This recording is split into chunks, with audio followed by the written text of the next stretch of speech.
Hi learners! I'm your lecturer for today. I'm Haiban Peray Sapoyani, and for today's discussion, I will teach you how to multiply two-digit number by one-digit number using an area model. So let's start!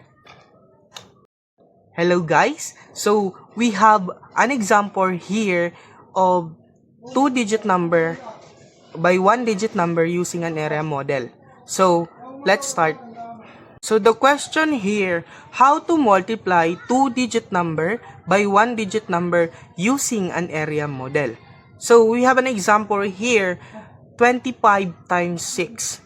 So basically, kapag gagamit tayo ng area model is kailangan natin yung two-digit number is kailangan natin po yan siya i-divide into 2. So since 25, i-divide natin yan into 2, 20, and 5.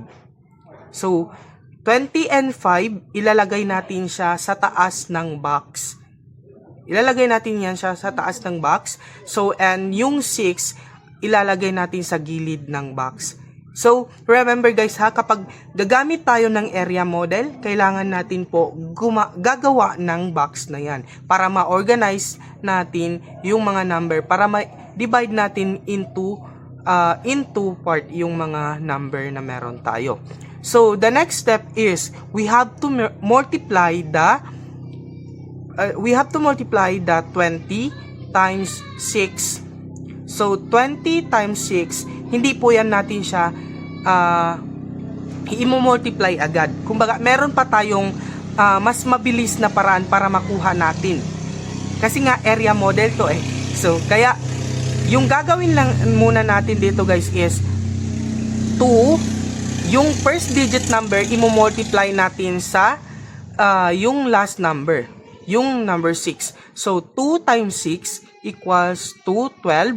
And we have to bring down the 0.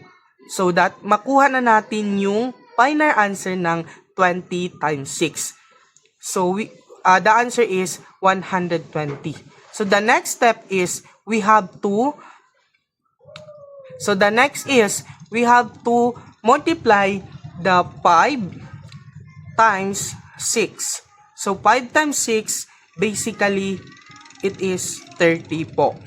So since nakuha na natin yung mga final na answer niya, so the next step is we have to add the result of the problem. So we have 120 plus 30.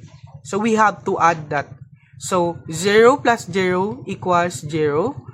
2 plus 3 equals 5. And we have to bring down the 1. So basically, the 25 times 6 equals to 150. Napakadali po. Kumbaga, napakabilis na makuha natin yung final na answer of the problem with the use of an area model. So, yun lang po. Hi learners, may natutunan na ba kayo?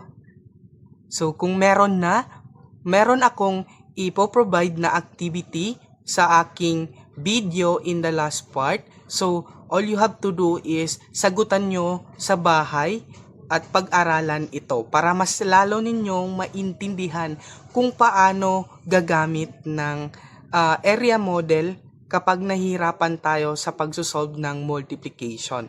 So, that's all po.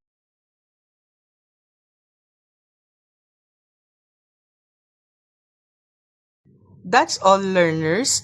I hope you learned from me of how to multiply two-digit number by one-digit number using an area model. So thank you for watching. Thank you for listening. That's all for my video.